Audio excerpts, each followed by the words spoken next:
The crystal wine glasses clinked as my sister Emma raised her hand, drawing everyone's attention like she always did. Big news, everyone. Her perfect smile gleamed as she looked around our parents' mahogany dining table. I just got called for an interview at Sterling Enterprises. My mother gasped in delight, nearly dropping her fork. Sterling Enterprises? The biggest tech company in the city? The very same, Emma preened, tossing her expertly highlighted hair. Senior Marketing Director position. They reached out to me specifically. Of course they had. Everything came easily to Emma. Perfect grades without studying. Dream jobs without trying. A constant stream of success that our parents never tired of celebrating. I sat quietly, pushing my food around my plate, trying to become invisible. But in this family, I was never allowed to fade into the background for long. Not when they needed someone to compare Emma to. Isn't that wonderful? My mother gushed. Now that's a real career path. She turned to me, her smile turning sharp. You should ask Emma for advice, Sarah. Maybe she can help you find something better. Better than what I was doing now, she meant. Better than the consulting work that they all dismissed as glorified freelancing. Better than building my own company from scratch, because apparently being your own boss wasn't as impressive as having one. I'm doing fine, Mom, I said quietly, but Emma was already laughing. Oh, please, you can't even get a real job, she smirked. How long are you going to pretend that your little consulting thing is an actual career? My father set down his wine glass. Emma has a point, Sarah. You're 32. It's time to get serious about your future.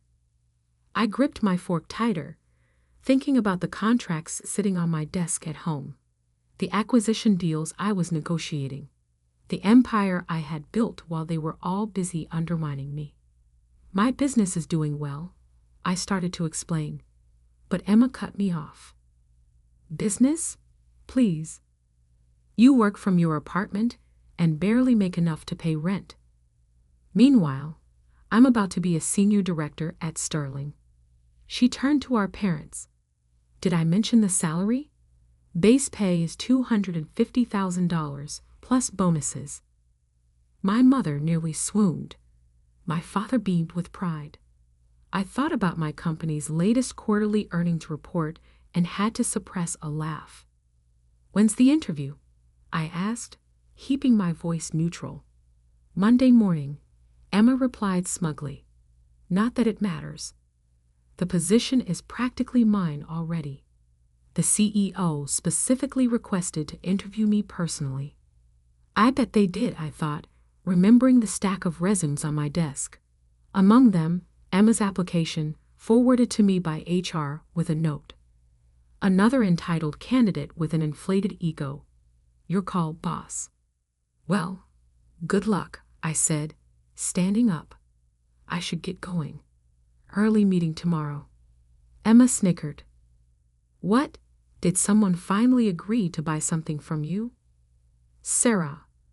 My mother sighed. When are you going to stop this ridiculous independent phase? Your father could have gotten you a proper position years ago. I thought about the nameplate on my office door, the one that reads Sarah Mitchell, CEO, Sterling Enterprises, the one Emma would see tomorrow morning. You're right, Mom, I said, gathering my things. Maybe it is time for a change. They probably thought I was finally admitting defeat. They had no idea what was coming. As I drove home to my penthouse apartment, not that they knew I could afford one, I thought about how we got here. How their constant dismissal had driven me to build something bigger than they could imagine. It started 10 years ago when I graduated with my MBA. Emma was the star of the family then too, climbing the corporate ladder with her natural talent, while I quietly studied market trends and business strategies. When I told them I was starting my own consulting firm, they laughed. When I landed my first major client, They dismissed it as luck. When I started buying up struggling companies and turning them around, they didn't even notice. 5 years ago, I made my biggest move yet, acquiring Sterling Enterprises through a complex series of shell companies and investment firms. The previous CEO was ready to retire, and I had spent years preparing for this moment. I changed my professional name to Sarah Mitchell, my mother's maiden name, knowing my family never paid enough attention to business news to make the connection. I rebuilt Sterling from the ground up, transforming it into the tech giant it is today. And through it all, my family remained blissfully unaware, too busy praising Emma's minor achievements to notice that their unsuccessful daughter was now one of the most powerful CEOs in the city. My phone buzzed as I pulled into my building's private garage. A text from Emma. "You should really come to the Sterling building sometime. See what a real company looks like. I'll give you a tour after I get the job." I smiled, thinking of my corner office on the top floor, the one with the view of the entire city, the one Emma had been dreaming about in her application letter. Tomorrow was going to be interesting. In my apartment, I reviewed Emma's resume one more time. It was impressive on paper. Good education, steady career progression, solid references. But I had done my research. I knew about the projects she had taken credit for, but barely contributed to. The subordinates she had thrown under the bus, the corners she had cut. Emma had always been good at presenting the perfect image. Tomorrow, she would learn that image isn't everything. My phone buzzed again. This time it was my mother. "Darling, I know you're probably feeling discouraged seeing Emma's success. Why don't you let your father make some calls? It's not too late to start a proper career." I set the phone down without responding and walked to my home office.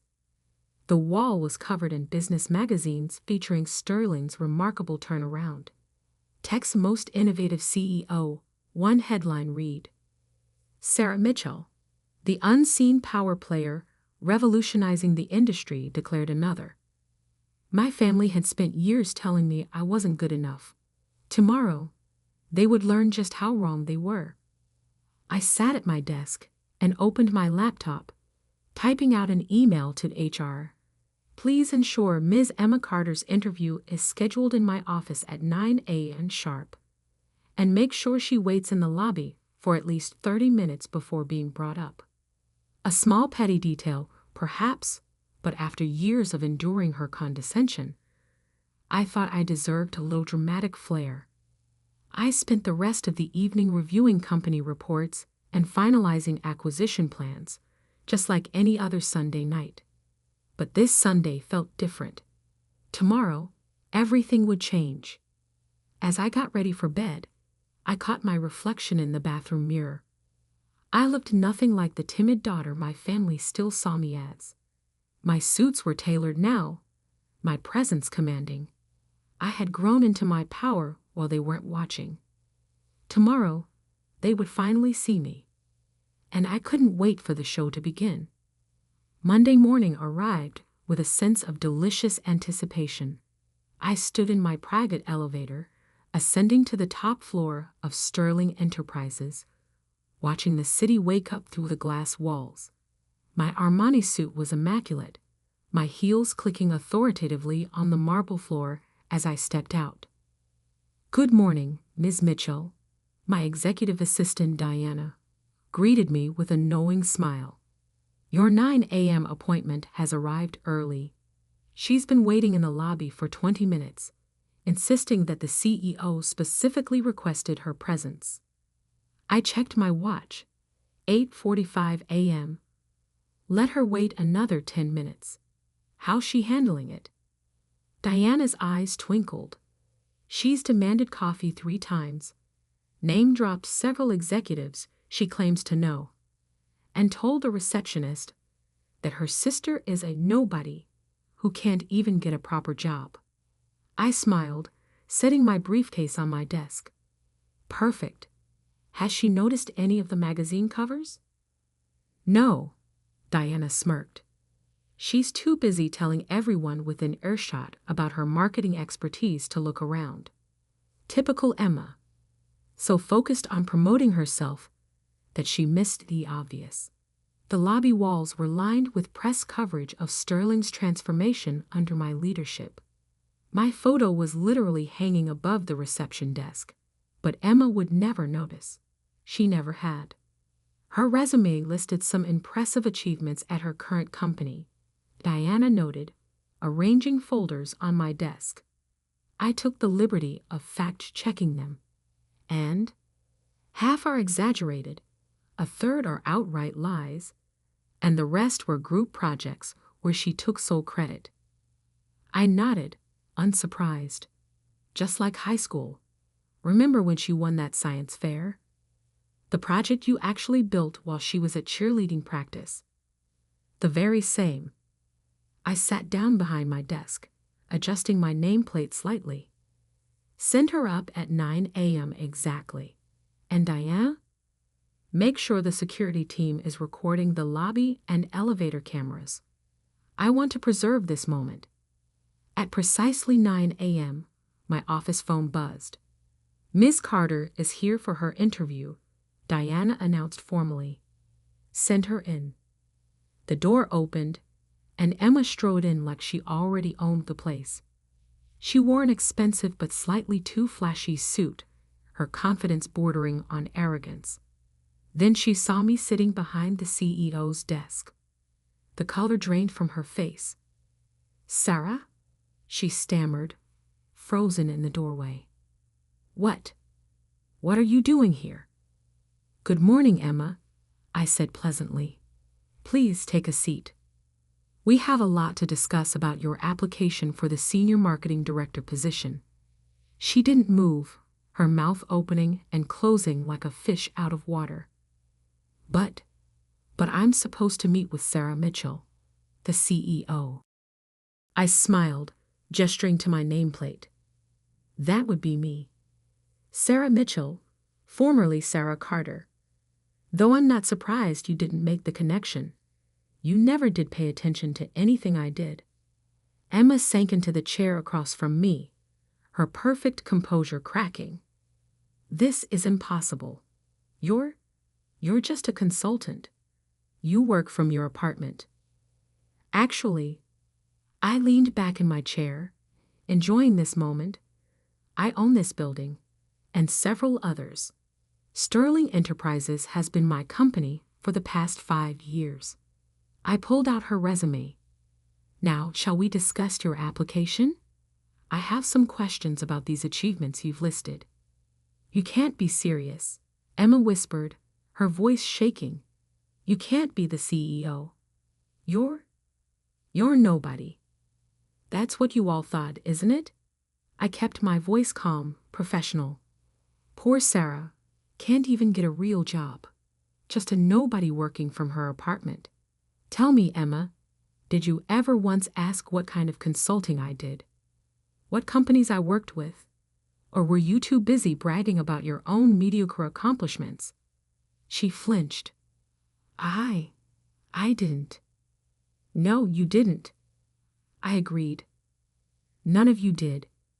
You were all too convinced of my failure to notice my success, too busy mocking my choices to see where they were leading. I opened her file. Now, about this claim that you single-handedly increased your department's revenue by 200% last year. That's accurate, she stuttered, but I could see the panic in her eyes. Interesting. I pulled out another document. Because I have here the annual report from your company. The entire marketing department only saw a 30% increase.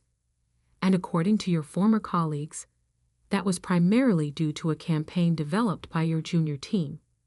The one you rejected initially but took credit for after it succeeded. Emma's face went from pale to red. You've been investigating me? I investigate all potential senior executives thoroughly. We have very high standards at Sterling. I smiled.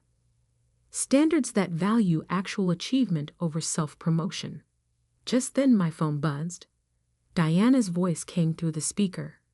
"Ms. Mitchell, your parents are in the lobby, demanding to see you. They're quite insistent." Of course they were. Emma had probably texted them the moment she saw me. "Send them up," I said calmly. "I think it's time for a family meeting." Emma shifted nervously in her chair. "Sarah, look, about last night. About all the things I've said. Save it." I cut her off. "I'm not interested in apologies motivated by fear. I've spent years listening to you undermine and belittle me. Now you get to sit there and learn exactly who your unsuccessful sister really is." The door burst open. My parents stormed in, their faces a mix of confusion and anger. "Sarah," my mother exclaimed, "what is the meaning of this? What are you doing in the CEO's office?" "Hello, Mother," I replied coolly. "I was just reviewing Emma's job application. Would you like to join us?" We were discussing the importance of honesty in professional achievements. My father's face reddened. "Stop this nonsense immediately. You're embarrassing yourself and your sister." I stood up slowly, letting my authority fill the room. "No, Dad. For once in your life, you're going to listen to me. All of you are." I pressed a button on my desk, and the wall of windows behind me transformed into a screen, displaying Sterling's financial growth under my leadership. "Welcome to my company, the one you've been hearing about at your country club, the one Emma's been desperate to work for, the one that's been making headlines while you were all too busy dismissing me to notice." They stared at the numbers, the achievements, the empire I had built while they weren't watching. "Now," I said, sitting back down, "let's talk about what really makes someone successful in business. Shall we begin with integrity, or should we start with actual competence?" The color drained from Emma's face as she realized this interview was about to become very, very uncomfortable, and we were just getting started. The silence in my office was deafening as my family stared at the financial projections on the screen. 10 years of growth, billions in acquisitions, my photo on the cover of Forbes, Fortune, and Business Weekly. This is all yours," my mother whispered, sinking into one of the leather chairs. "Every bit of it," I confirmed, standing to walk around my desk. "The consulting business you mocked? That was just the beginning. While Emma was bragging about her mid-level marketing positions, I was buying and transforming struggling companies. While you were lamenting my lack of a real job, I was building an empire." My father, always quick to anger, found his voice first. "Why didn't you tell us? Why keep this secret?" I laughed, but there was no humor in it. "Tell you? Like I tried to tell you about my first major client, or my first successful company turnaround, or any of my achievements that you dismissed because they didn't fit your narrow definition of success." Emma shifted uncomfortably in her chair. "Sarah, if we had known." "That's exactly the point." I cut her off. "You only care now because of what I've built, not who I am. You're only interested because of the power and money, not because you're proud of what I've accomplished." I pressed another button on my desk, and security footage from last night's dinner appeared on the screen. Emma's mocking voice filled the room. "Can't even get a real job." "Stop," Emma pleaded, her face flushing. "We get it." "Do you?" I turned to face her directly. "Because I've been watching you build your career on exaggerations and stolen credit. I've talked to your former colleagues, your supposed references. I know exactly how you've gotten every position you've ever held." My mother stood up, smoothing her designer dress nervously. "Surely we can work something out. We're family, after all. Family? I picked up Emma's resume. Like when Emma took credit for my science project in high school, or when she told her college friends I was a dropout because I started my own business instead of following the corporate path. That kind of family. I was young. Emma protested weakly. We all make mistakes. Yes, we do, I agreed. And now you get to face the consequences of yours. Diana? My assistant entered with a thick folder. The investigation results you requested, Ms. Mitchell. Thank you. I opened the folder and began reading. Falsified achievements, stolen ideas, workplace bullying complaints. I looked up at Emma. Did you really think none of this would come out during our background check? Emma's face went pale. Those accusations were never proven. Because you had Daddy's lawyers shut down every investigation, I finished for her. But Sterling takes corporate integrity very seriously. We thoroughly vet all potential executives. My father stepped forward, his business negotiation face on. Now, Sarah, surely we can discuss this privately, as a family. You lost that right last night, I replied calmly. When you sat there and let Emma mock me. When you suggested I needed your help to find a real job. When you once again made it clear that nothing I did would ever be good enough. I pressed another button on my desk. The office door opened, and Harold Bennett, my chief legal officer, entered. Harold, please explain to my family the consequences of submitting fraudulent information on a Sterling Enterprises job application. Harold adjusted his glasses. Falsifying credentials and experience on an executive-level application is grounds for immediate rejection and potential legal action, especially if previous employers wish to pursue damages for defamation or intellectual property theft. Emma's composure cracked completely. You wouldn't. You can't. Can't what? I asked softly. Protect my company from someone with a proven history of dishonesty? Enforce our ethical standards? Or are you suggesting I should give you special treatment because we're family? Sarah, please, my mother begged. Think about what this would do to our reputation. Like you thought about mine. All those years of snide comments and dismissive attitudes. I shook my head. No, Mother. Emma's application is rejected. Furthermore, I'm forwarding our findings to her current employer. They should know exactly who they're trusting with their corporate image. Emma burst into tears, but they weren't the calculated sobs she usually used to get her way. These were real, the tears of someone finally facing consequences. As for you two, I turned to my parents.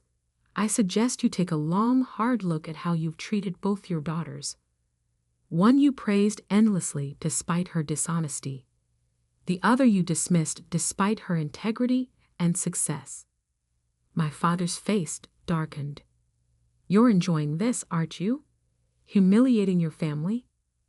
No, Dad. I'm not enjoying this at all. I'm doing what you should have done years ago, holding people accountable for their actions. I walked to the window, looking out at the city I now partly owned. You know what the worst part is? If any of you had shown even a moment of genuine interest in my work, you would have known about all this. My name, my full name, has been in the business news for years. But you were all too convinced of my failure to notice my success. I turned back to them. Now I have a board meeting to prepare for. Harold will escort you out. Emma, you'll receive official notification of our decision in writing. I suggest you use this as an opportunity for self-reflection. Sarah, my mother tried one last time. We can still be a family. We can work through this. I sat back down at my desk, picking up a report. We'll always be related, Mother. But family? That requires respect, support, and love. None of which you've shown me.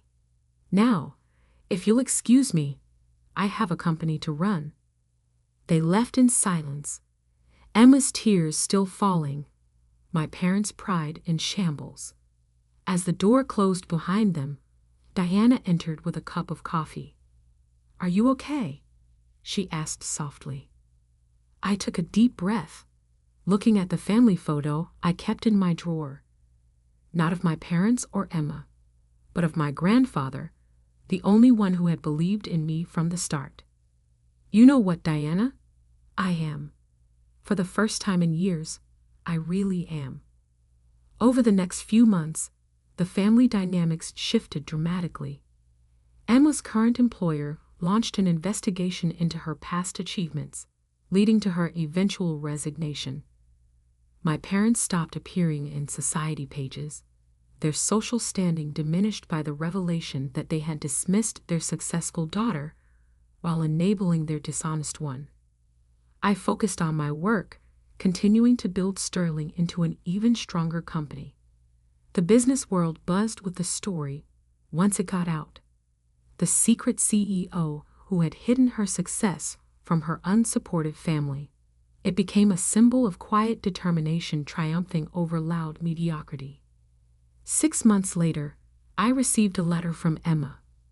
Not an email or text, but a handwritten letter of apology.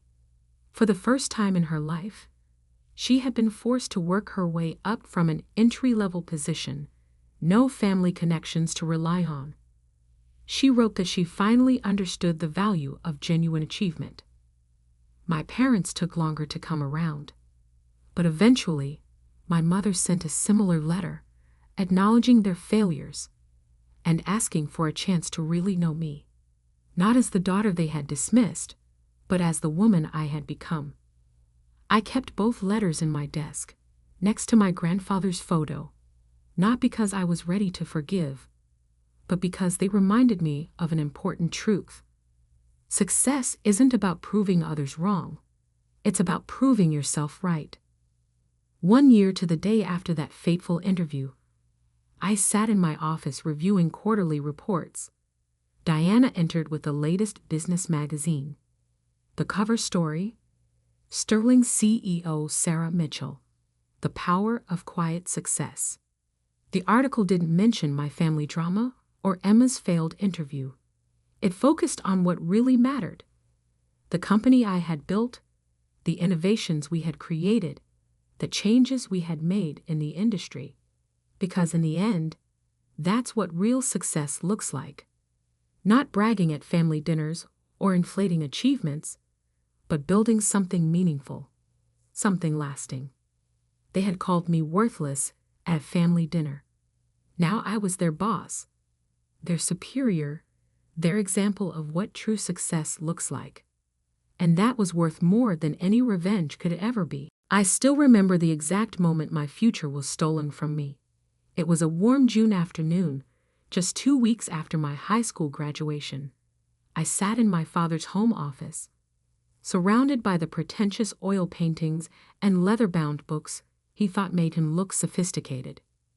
"Dad, I need my college fund," I said, placing my MIT acceptance letter on his desk.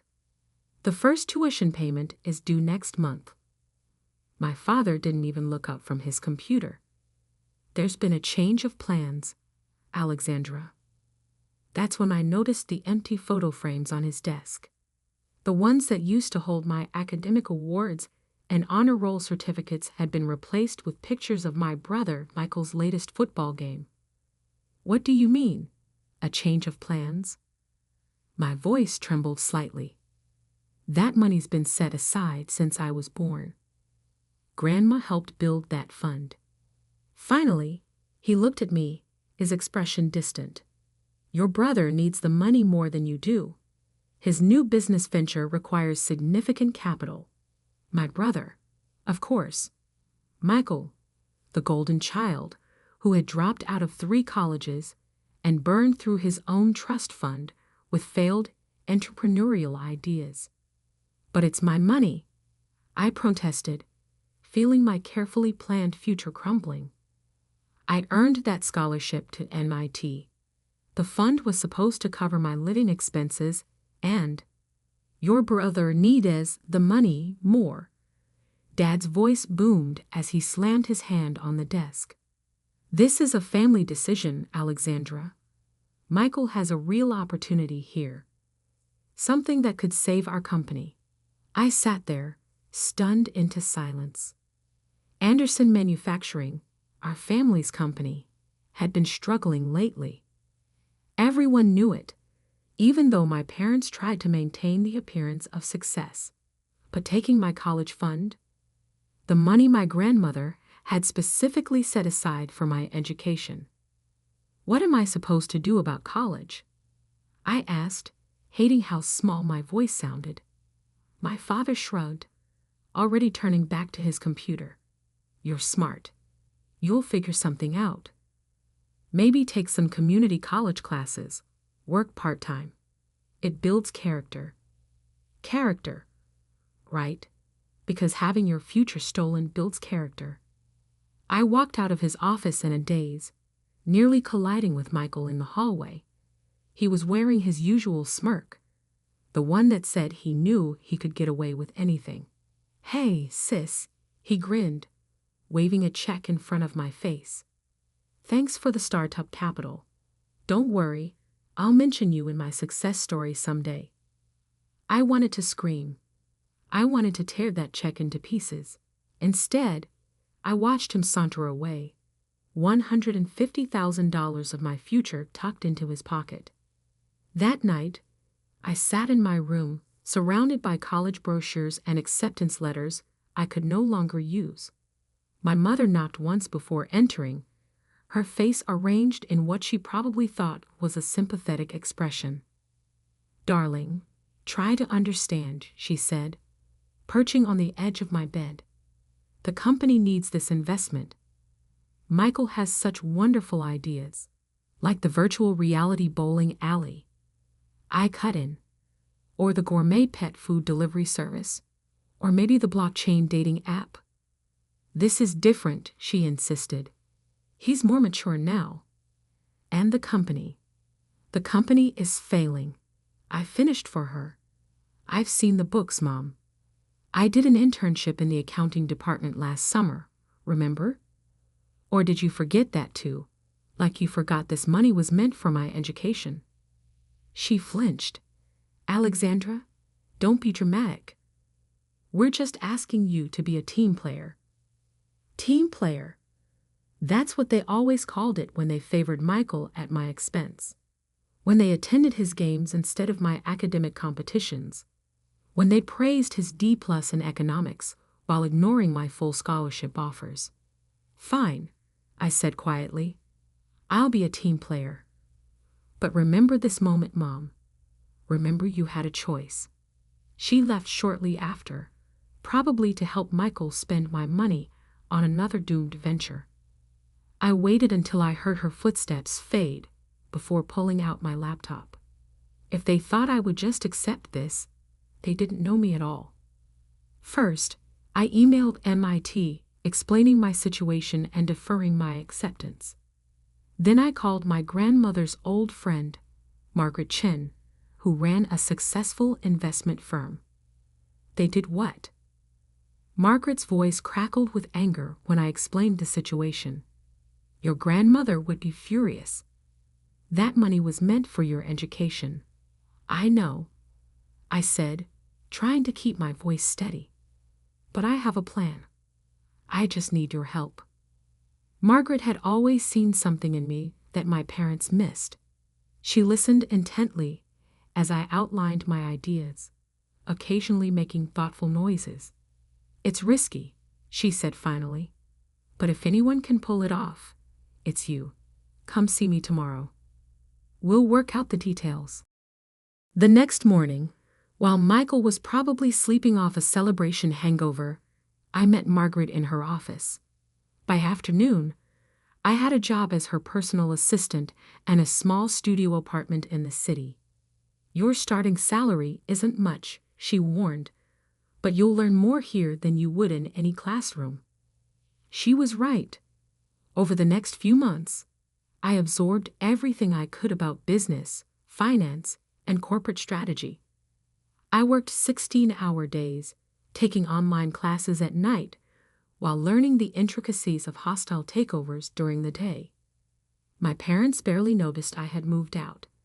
They were too busy dealing with the fallout from Michael's latest venture, a cryptocurrency for pet owners that failed spectacularly within 3 months. He just needs more time, I overheard my father telling the board of directors, and more capital. I made notes of everything, every failed investment, every missed opportunity, every poor decision.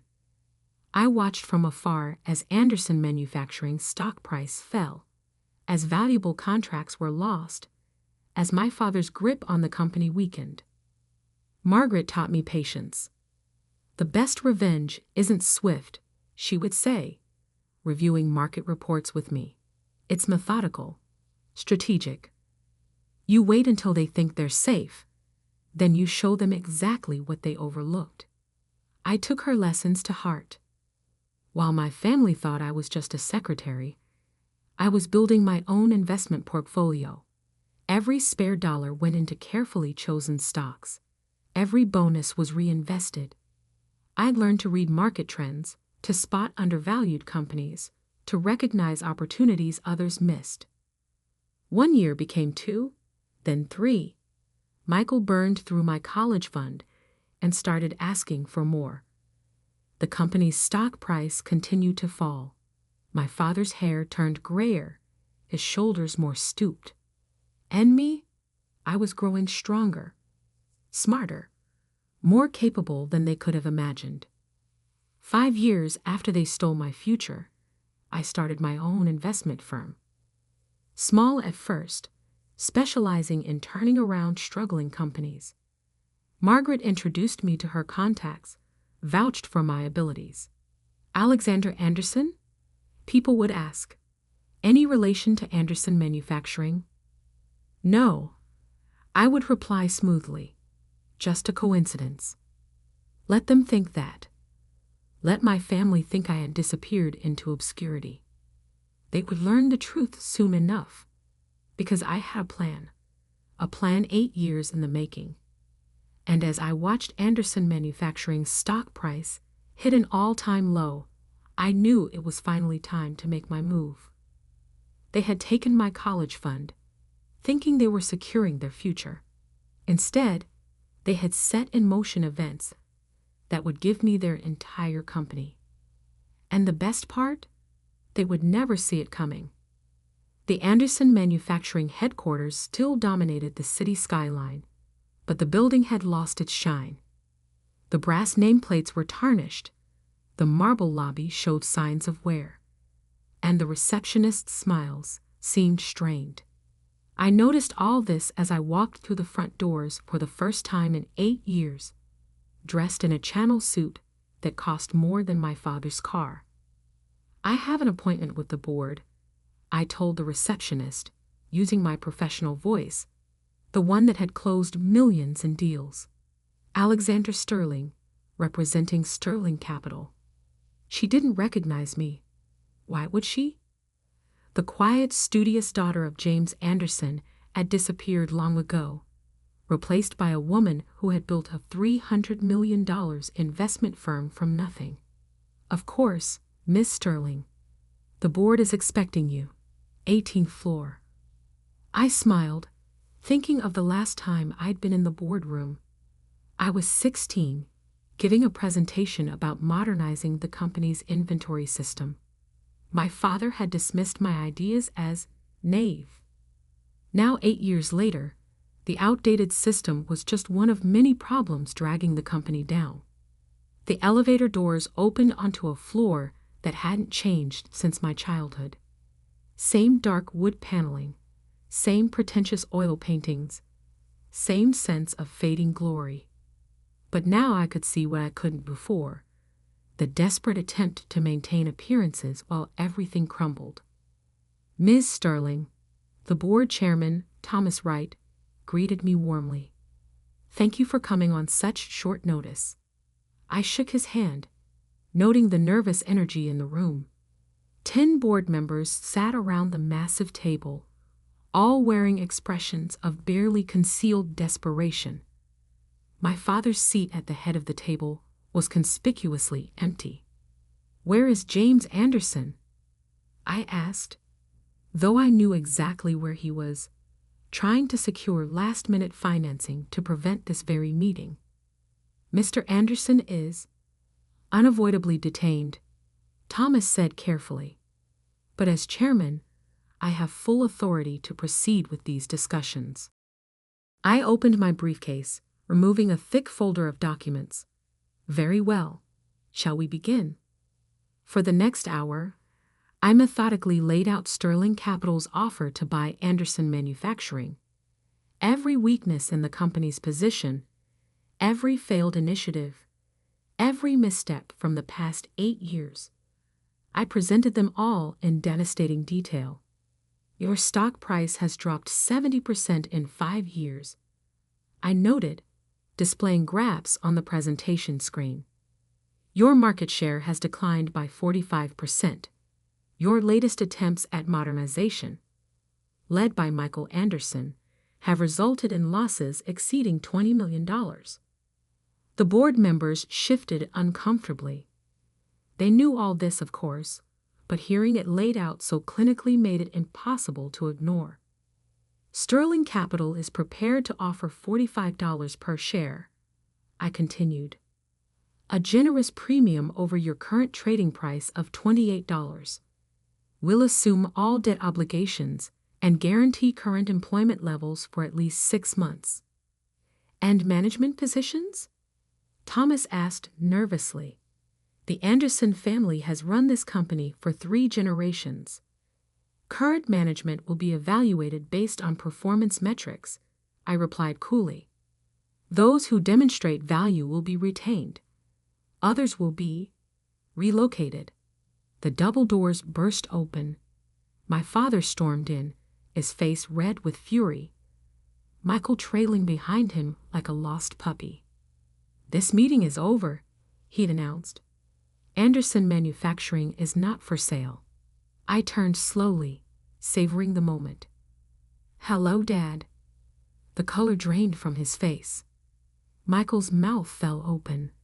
The board members looked between us in confusion. "Alexandra?" My father's voice was barely a whisper. "Actually, it's Ms. Sterling now," I corrected him. "Though I'm not surprised you didn't recognize me. You never did pay much attention unless Michael was involved." Your Sterling Capital?" Michael stammered. "Impressed?" I smiled. "I'd built it without any help. No stolen college funds needed." My father gripped the back of a chair, his knuckles white. "This is impossible. You're just what, Dad? A girl who should take community college classes? Work part-time to build character?" I turned back to the board. "Gentlemen, let me be clear. Your company is failing. Your CEO's leadership has been disastrous, and his heir apparent," I glanced at Michael, "has proven himself incompetent with every opportunity he's been given." "Now see here," my father started, but Thomas cut him off. "She's right, James. The numbers don't lie. We've lost confidence in your leadership." I placed a final document on the table. Sterling Capital's offer expires in 48 hours. After that, we'll begin buying shares on the open market at a much lower price. Your choice. "You can't do this," Michael protested. "This is our company." "Correction," I said sharply. "This was grandfather's company, which you and Dad have nearly destroyed, the same way you destroyed my college fund with your ridiculous ventures." The board members were watching this family drama unfold with growing understanding. I saw recognition in their eyes, not just of who I was, but of how badly they had underestimated me. "Alexandra," my father's voice cracked slightly, We can discuss this privately, as a family. Like we discussed my college fund. I kept my voice steady. No, Dad. This isn't a family matter anymore. This is business. And in business, unlike in this family, competence matters more than birth order. I gathered my documents, tucking them back into my briefcase. You have 48 hours. I suggest you use them wisely. As I walked toward the door, Michael called out, "Wait, what about me? What about my position?" I turned back one last time. Remember what Dad told me 8 years ago. You're smart. You'll figure something out. Maybe take some community college classes, work part-time. I hear it builds character. The boardroom erupted in chaos as I left. Voices arguing, papers shuffling, my father's authority crumbling in real time. But I didn't stay to watch. I had more important meetings to attend. In my car, I checked my phone. Messages from our stock monitoring team confirmed that Anderson Manufacturing's share price was already dropping on rumors of the takeover. Right on schedule. Margaret had taught me well. In business, she always said, timing is everything. You wait until they're at their weakest, then strike when they think they still have options. I had given them 48 hours, but I knew they wouldn't need that long. The board had already made up their minds. My father's reign was over. All that remained was the formal surrender. And somewhere, I hoped my grandmother was watching, knowing that her investment in my future hadn't been wasted after all. It had just taken a different path than anyone expected. The next 48 hours would change everything. The company would be mine, and my family would learn that the daughter they had dismissed had become the architect of their downfall. But this wasn't just about revenge. It was about justice, about proving that merit should matter more than gender or birth order, about showing that their biggest mistake wasn't taking my college fund. It was underestimating what I could become without it. I opened my laptop to review the transition plans we had prepared. 8 years of preparation were about to pay off. They had no idea what was coming. They didn't need 48 hours. The board's decision came in less than 24. I sat in my office at Sterling Capital, reviewing the final acquisition documents when my assistant entered. "Ms. Sterling, the Anderson Manufacturing Board just voted. They'd accepted your offer." I allowed myself a small smile. "Unanimous?" "All but 2 votes. Your father and Michael abstained." Of course they did. Too proud to admit defeat, too powerless to prevent it. "There's more," my assistant continued. "Your mother is in the lobby. She's quite insistent about seeing you."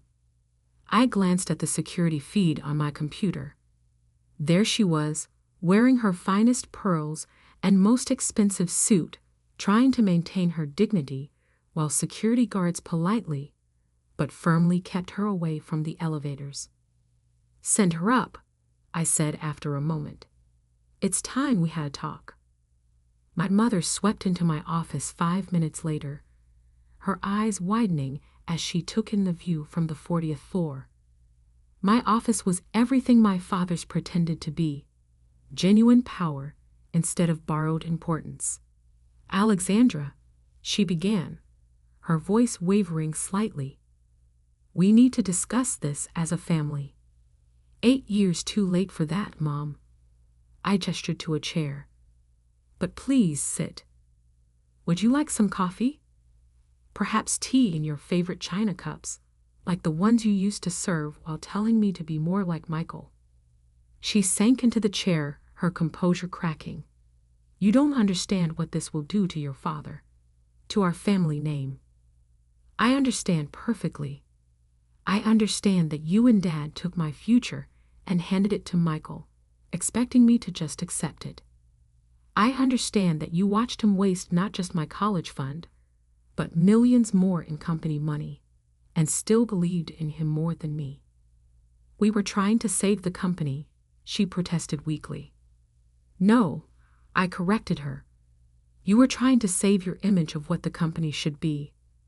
Run by your son, regardless of his competence.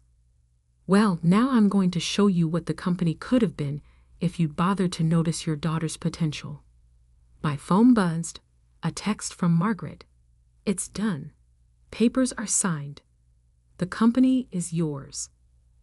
Perfect timing, I murmured, then looked back at my mother. Congratulations, Mom. You're now looking at the new owner and CEO of Anderson Manufacturing. Though I suppose we'll have to change the name. She paled. You can't. I already have. I turned my laptop screen toward her, showing the signed agreements. The board voted. The papers are signed. Anderson Manufacturing is now a subsidiary of Sterling Capital.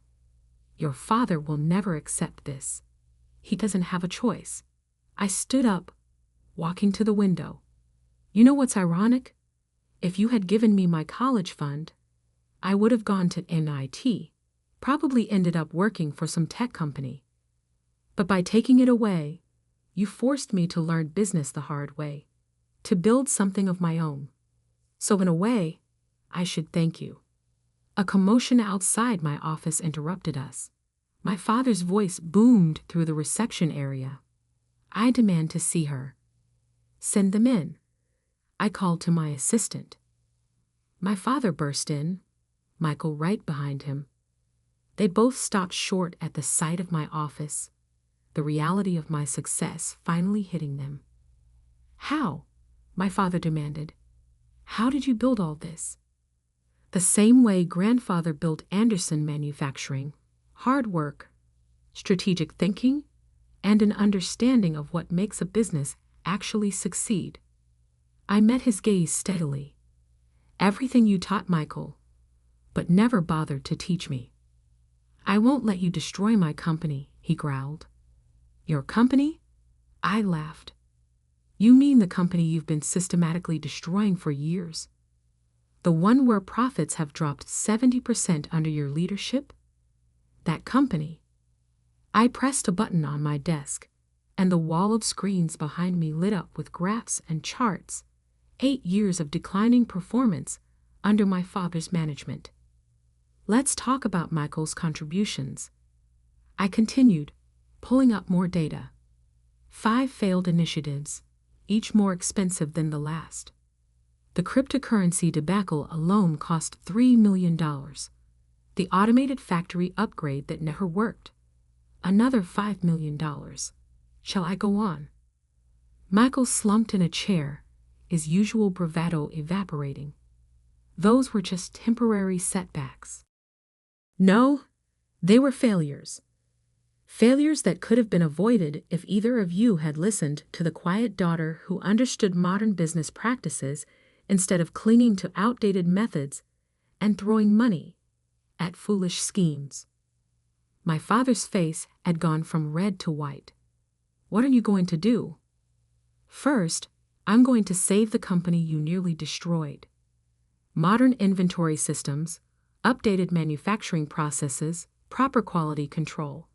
Everything I suggested years ago that you dismissed as naive. I picked up a stack of folders from my desk. These are your severance packages. Generous ones, because unlike you, I understand the value of family connections in business. You'll be publicly retired, your reputation's intact. Provided, of course, you cooperate fully with the transition. And if we don't? My father challenged. I smiled. Then I released the full audit reports to the shareholders. Every failed project, every misused fund, every poor decision that led to this moment. Your choice. My mother stood up, hands shaking. Alexandra, please. We can find another way. Like you found another way to fund my education? I shook my head. No, Mom. This is business. And in business, unlike in this family, actions have consequences. I walked around my desk, facing them directly. You have until tomorrow to sign the severance agreements. After that, the offer expires, and we do this the hard way. Now, if you'll excuse me, I have a company to run. They left in silence, my father's shoulders slumped, my mother fighting back tears, Michael looking lost without his usual confidence. As the door closed behind them, Margaret entered from my private conference room. "Well done," she said softly. "Your grandmother would be proud." I let out a long breath, feeling 8 years of tension finally release. You know what the strangest part is? I didn't do this for revenge. Not really. I did it because I knew I could run the company better than they ever could. Margaret smiled. That's why you'll succeed where they failed. Now, shall we discuss the rebranding strategy? Over the next year, Anderson Manufacturing transformed into Sterling Industries. The changes I had proposed years ago were finally implemented, bringing the company into the modern era. Profits rose, employee satisfaction improved, and our market share began to recover. My father retired to Florida, unable to face his former business associates. My mother threw herself into charity work, trying to maintain her social standing. Michael, surprisingly, found his footing in sales. Once he was forced to work his way up from the bottom, he actually developed some real skills. As for me, I kept my grandfather's original business plan framed on my office wall, right next to my first dollar earned and the MIT acceptance letter I never got to use. They remind me daily that success isn't about proving others wrong. It's about proving yourself right. They took my college fund, thinking they were securing their future. Instead, they gave me the motivation to take everything they had. But more importantly, they taught me the most valuable lesson in business. Never underestimate the quiet ones. They're usually the ones paying attention. And sometimes, they're the ones who end up signing your paychecks.